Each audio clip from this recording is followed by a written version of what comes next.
So, for some context, I'm a guy, and this happened when I was 18. I was planning on moving out of state for college, and I didn't want to pay the ridiculously high price for student housing. So, me and my mom turned to Craigslist for better options. We found a lot of places near the school and for a reasonable price, but one we found would live in infamy for me. We found a place for $500 per month in an area near the school, so we instantly took it. On the day before my school's orientation, me and my parents drove down to the school and rented a hotel room for 2 nights. On the way down, I was texting the guy about the room, to which he gave a description as well as the address to where I would be going. I'd like to note that I was the one that was filtering through the options while my mom sent links for any new openings. After texting back and forth, he asked for me to send a pic of myself right after he sent a pic of himself.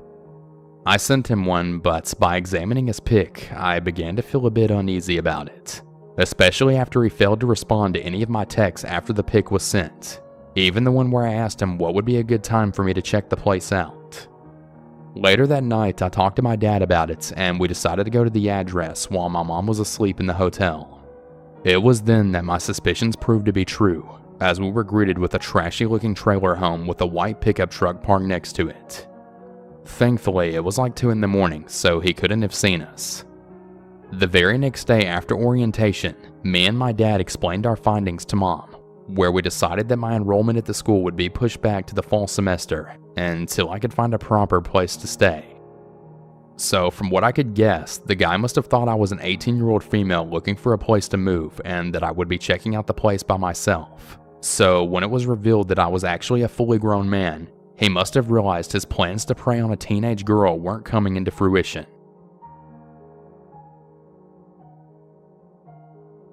Going into too much detail, my first year in college I stayed in a suite-style room. 2 of us in one room and 2 in the other, and we shared a bathroom outside of our doors. Long story short, by the end of the year, the suite mates and I became great friends, and we alienated my roommate of the group. She ended up being a really hateful person. We decided that our second year we would try to get rooms together. We ended up only getting 2 of us in the same room, and the third person had a single. My roommate Cora was my roommate before. Now, Cora smoked a lot of weed. She couldn't go to any class without getting absolutely stoned. Now, I didn't have a problem with this, but I didn't smoke. Now, my roommate Sarah also smoked, but very little.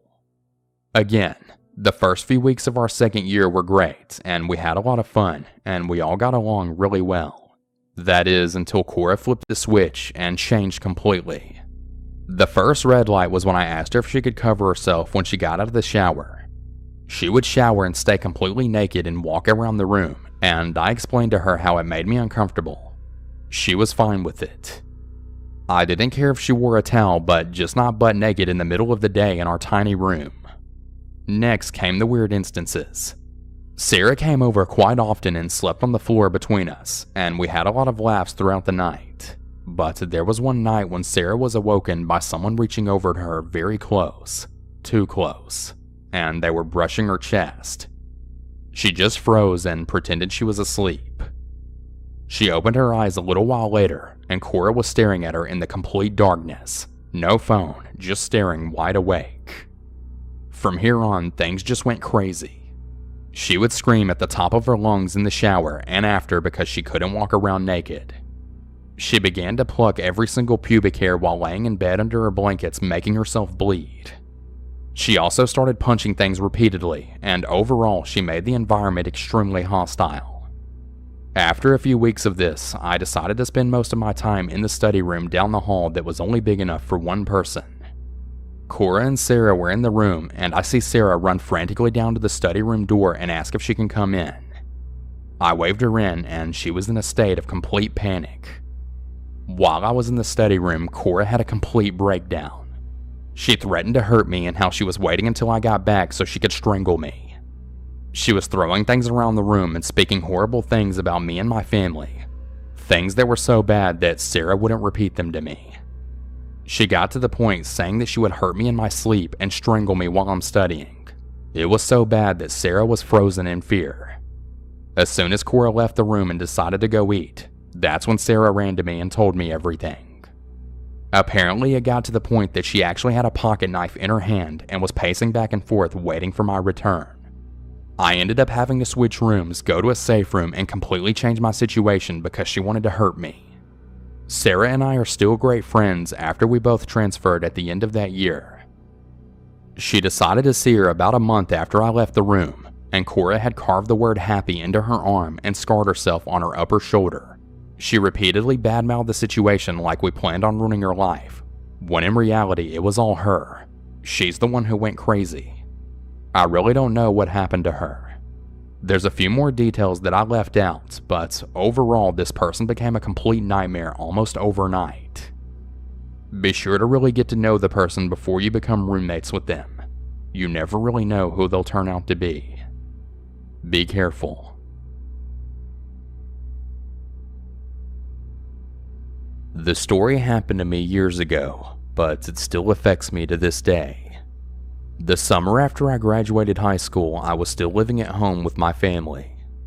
I was up one late night and was packing for a camping trip with my friends. It was unbelievably hot, and I had the window open as I sat and folded my clothes. It was around 2 in the morning, and the next thing I knew, there was a hand coming through the gap in the screen of my window. I screamed, and the hand flew back out. I was stunned, but there was a part of me that wondered if it was my younger brother pranking me. I got up and looked out the window and just saw a figure of a man. He was staring at me. I ran into my brother's room, and he was there playing video games. We called the police, who came and searched the area. They didn't find anything, and they warned me and my parents to lock all of the windows and doors, and then they left. We were all still shaken up, and my mom had a feeling that he would come back. It turns out her mother's intuition was right. She went outside and waited on our back porch.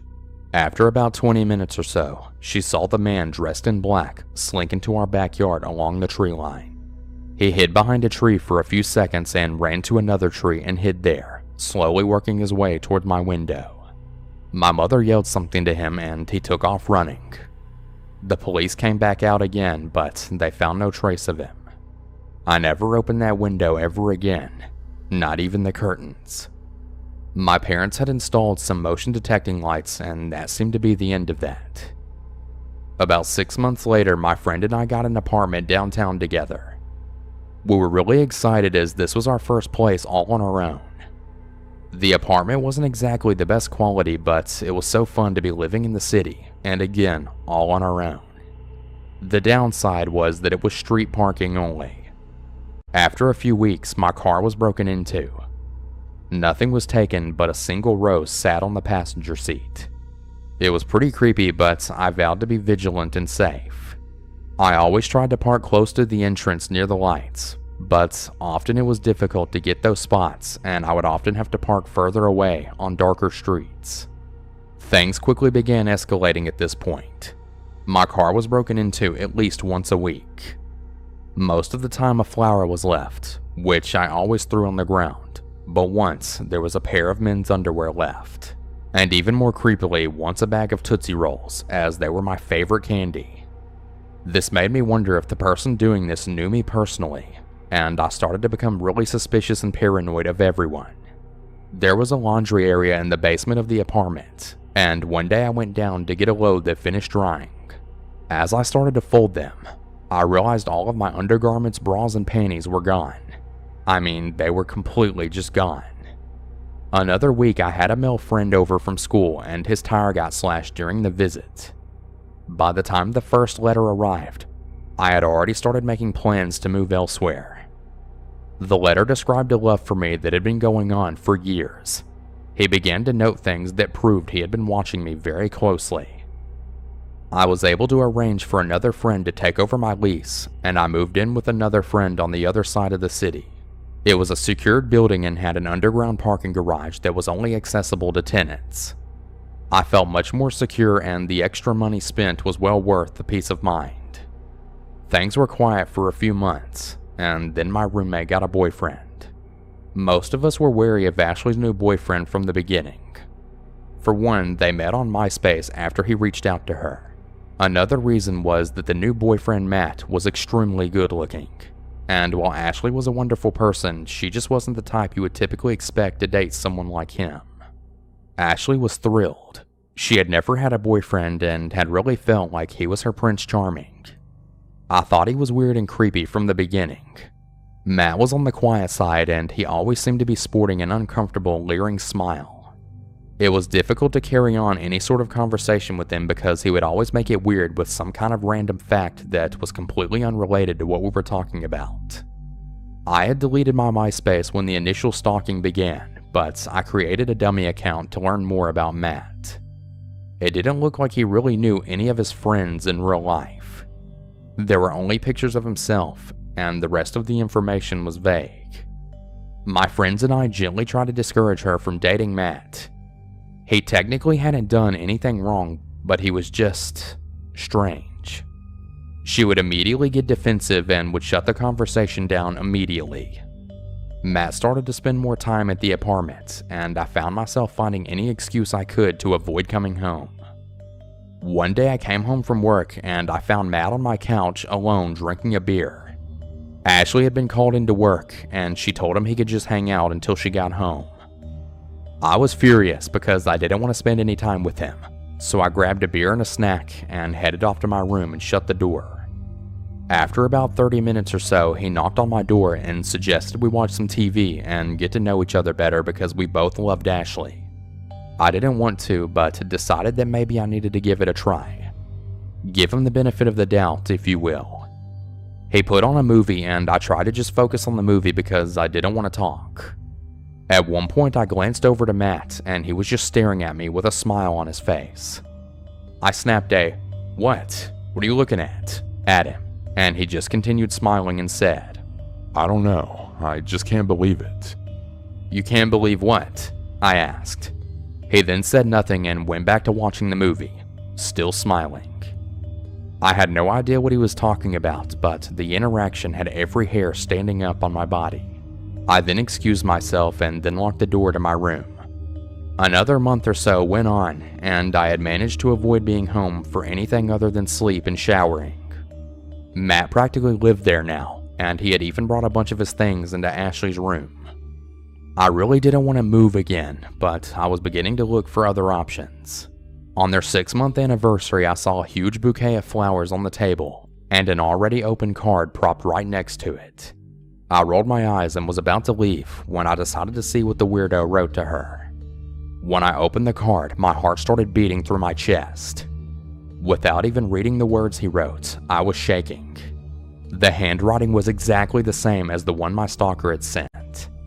I had kept them as evidence and dug them out of my desk for comparison. The handwriting was unique and identical. Matt was indeed the stalker. I called the police first. As they were on the way, I called Ashley and I asked her to come over immediately. She said she was at work but said she would be there when she could. I was really freaked out to tell her because I knew she would be shattered. The police took a statement from me and actually went to Ashley's work to get more information from her, and they ended up breaking the news.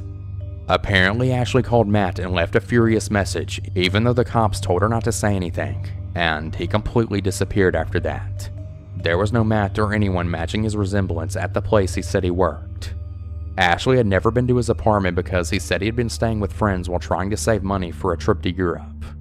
His family lived out of state and she had never even met any of his friends. He said they had a falling out because he was choosing to spend so much time with Ashley. In the end, it was all lies. She was dating a stranger. We honestly don't even know if Matt was his real name. The cherry on top of this whole thing was when we went through Matt's things.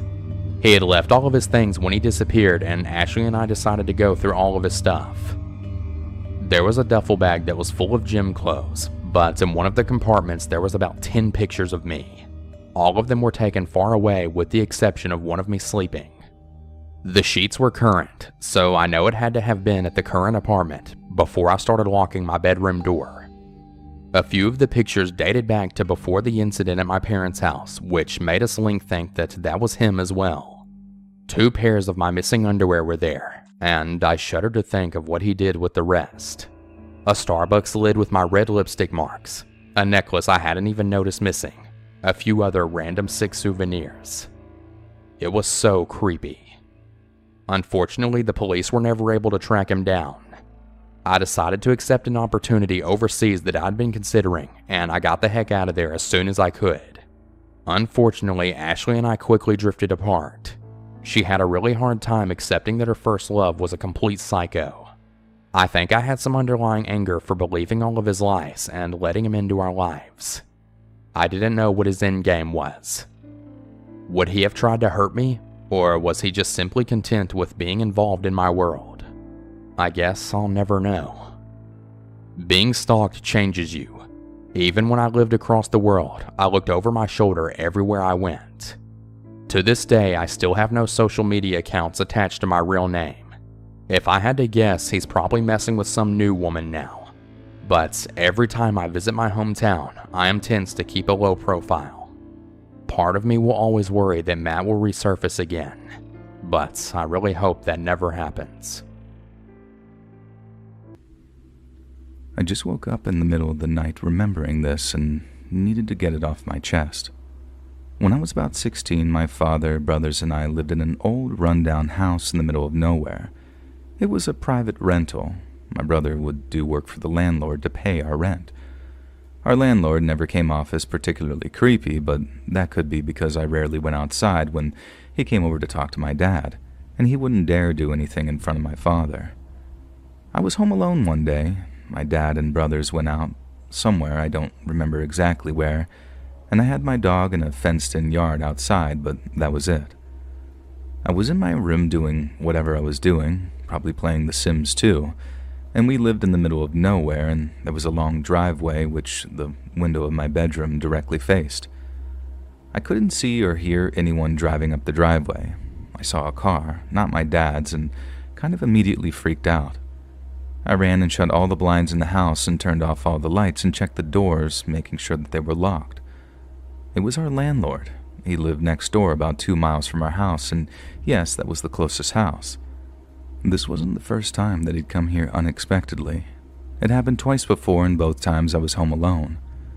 Those first 2 times he was only there for 10 minutes, walking around the outside of the house and then quickly leaving, but this time was different. I grabbed a big kitchen knife and hid under the kitchen table. I heard him pull up outside and open our front gate. My dog outside was going crazy and barking, and I heard him yell, and I could hear his footsteps walking up to the door. He tried to open the front door, and I was freaking out. At this point, I texted my dad, and he was coming straight home, but they'd be like an hour. He continued to walk around the outside of our house, trying to peek into each window. The house is old and has 3 doors that you can enter from the outside, and he tried to open all 3. I thought maybe that he didn't know that I was home. Maybe the last 2 times were just a coincidence, but he started saying things, including calling out my name. And he knew that I was home alone. I couldn't hear what else he was saying through the double brick walls, but I quietly creeped through the house following his voice up and down the hallway. I was trying to hear what he was saying, and that's when he said something that I'll never forget. "I'm gonna burn this house down, but I'll let you out first." Of course, I didn't take him seriously, which scares me even more. He wanted me to come out. He wanted me to take his threat seriously. And that's the part that gets me. I know exactly what would have happened if I had believed him, and my life would have been completely different. He was there for at least a half an hour, maybe closer to an hour, and he was very persistent, and he left before my dad came home. I told him everything, and we moved out soon after. I still don't know how he knew that I was home alone, and my dad never saw him on the way driving out, so he knew my dad was gone because there was no car in the driveway. But how did he know I wasn't with him? And why did he act like that?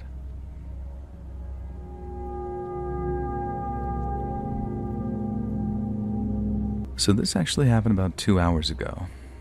I, a 26-year-old female, and my boyfriend, 36 years old, decided to go to the store to get oil. We had to drive 45 minutes to a European store located in a rough part of the city, but it's the only place that carries the exact foods I grew up with. My family and I are from Ukraine, but we now live in the US.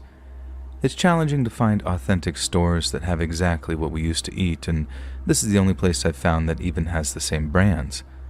And as we're driving, we were on a 3-lane road and needed to get into one of those midsection U-turn lanes.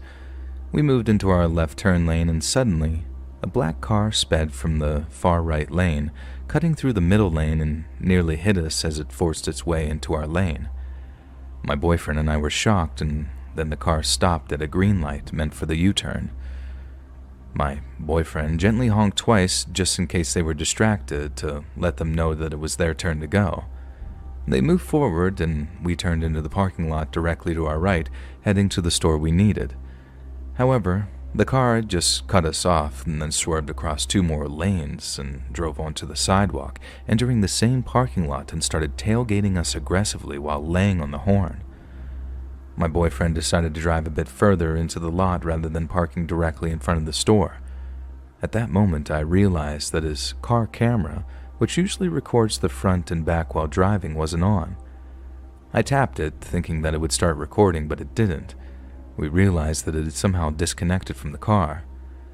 As my boyfriend was trying to plug it back in, the black car pulled up next to us.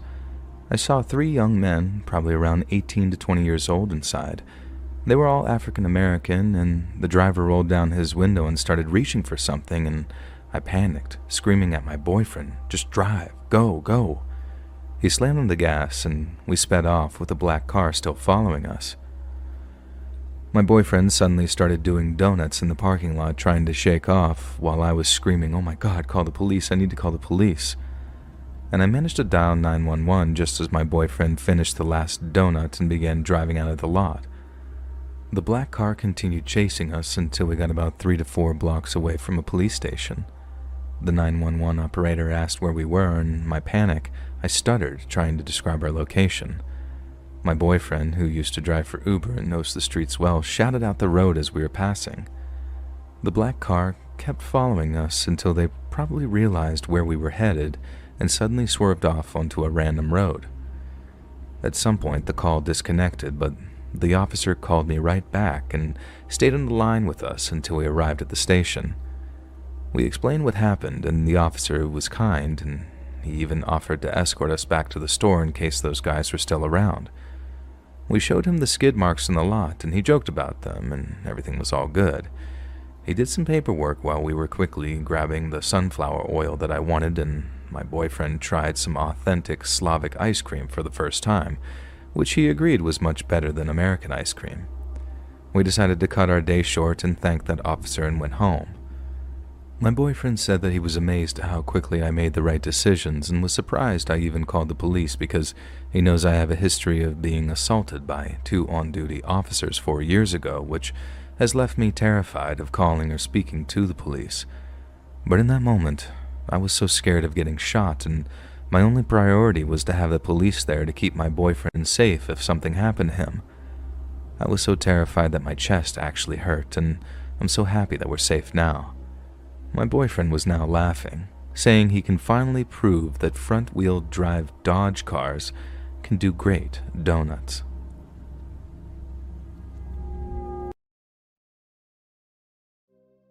This terrible thing happened about 15 years ago. I was 20 years old and living alone. I came home from work, checked the post as I usually do, and found a sealed letter. It was a blank envelope. Inside there were 2 tickets to a concert and a letter. A love letter. The writer's feelings for me were quite clear. It went something like this. "Let's meet at the concert. I'll keep my identity hidden until we meet. I'm sure you'll be surprised. I'm someone you know." I had a boyfriend at the time, and I had no idea who wrote that. I thought for a moment that I won a competition or something. I remembered that I entered one. But then I remembered that I had entered that competition only this morning, so there's no way that the tickets could be in my letterbox by the evening. Something wasn't right, so I didn't go to the concert. I thought that if it truly is someone that I know, as soon as they reveal themselves to me, then I'd apologize, and I'm sure if they are a decent and kind person, they'd understand my caution. The day after the concert, I found a threatening-looking letter stuffed into my letterbox. "Why didn't you come? You idiot. Don't pretend like you aren't interested. This is BS. The first letter was gentlemanly in a sense, but this was the complete opposite. Back then, mobile phones weren't so common. As soon as I returned home from work, the moment I closed my front door, my home phone rang. I picked it up and the other party hung up. This happened often. I didn't get a call or letter every single day. It was irregular. I would get one a week, and then the next week I'd get 3 or 4.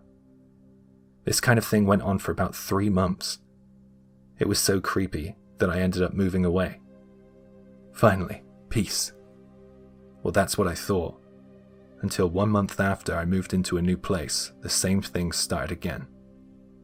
I didn't get a call this time, but I found another blank envelope in my letterbox. There was no sender's address or name, so it must have been posted by hand. When I saw this, it was clear to me that I had a stalker, and the stalker had found my new home. I was really scared. I took the letter to the police station and spoke to an officer. Ignoring the other party is the most effective thing you can do. As soon as he realizes that he's being ignored, he will stop.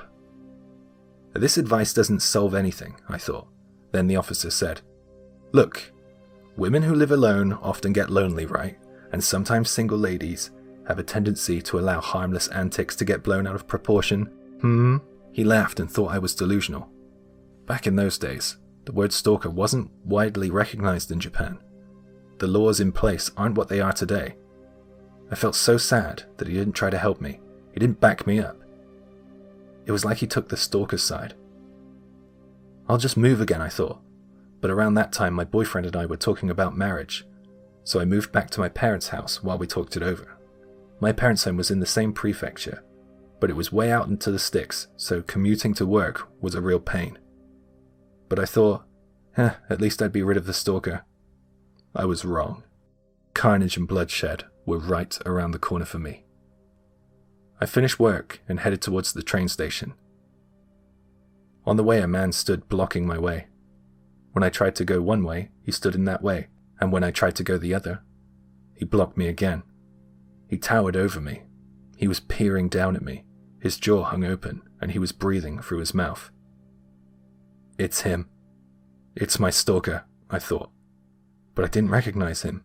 "Why didn't you come?" he muttered. For a moment, I didn't know what the hell he was talking about, and then suddenly I remembered. The tickets. I knew he wanted an answer, but I couldn't say a word. It was rush hour. People were all around us. I wasn't terrified, but I was scared. It was risky. So I said in quite a loud voice, for the benefit of those around, "Excuse me, please let me pass." As I said this, people all around looked in our direction. But then my stalker did something unexpected. He turned and ran into the busy street. Right before my eyes, he was hit by a car. You may think this is quite cold-hearted, but I just thought as I rode the train home, that is not my fault. I was kind of happy that the harassment might be all over. In case you're wondering, he lived. However, one of the stalker's colleagues saw this all unfold. This guy said that it looked as if we were having a lover's quarrel. And when the stalker got hit by the car, he said that I pretended not to notice, or feigned ignorance and just walked off. This rumor was spread around by the stalker's co-worker. Every year my company, and other companies in the same line of work, have a sports day for a bit of friendly competition. I remember talking to a few people, but there were so many people I can't remember who I spoke to very well. Apparently, this is how I met my stalker. I'm usually really good at remembering faces, but I didn't recognize him. I found out that he came to my company a few times a week. I work in the personnel department, hidden away in a small office, so I don't often see people, other than the ones I immediately work with. Yet the rumors about me grew. They said that we often met at work. Of course, I denied all these false allegations, and stated the fact that I was the victim of stalking. But I wasn't convinced that anyone believed me. Another shock was in store for me. I was dumped. Although my boyfriend and I weren't officially engaged, We had set up a date for me to be introduced to his parents in his hometown, and at that point, we would officially announce our plans to engage. The rumors had reached their ears before I had arrived. As I said before, the suffering caused by stalkers wasn't well documented in Japan. They said to me when I met them, "You must have given this guy some sign that he had a chance with you. Somehow, you must have given him the wrong idea. You caused his actions. Are you sure there wasn't anything going on between you two?" With this doubt and distrust imposed upon me, my boyfriend was persuaded by his parents to end our relationship.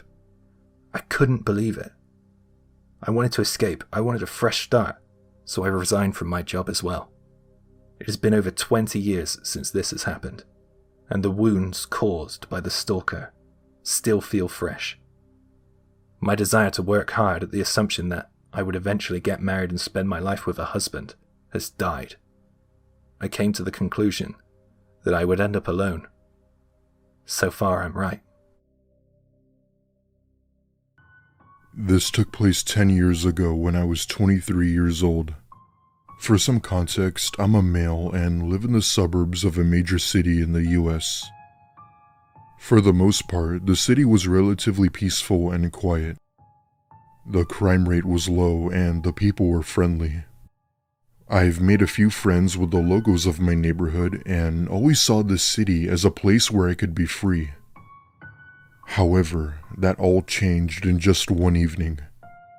It was New Year's Eve of 2013, and I was sitting in my lawn chair getting ready to watch the fireworks my neighbors were doing.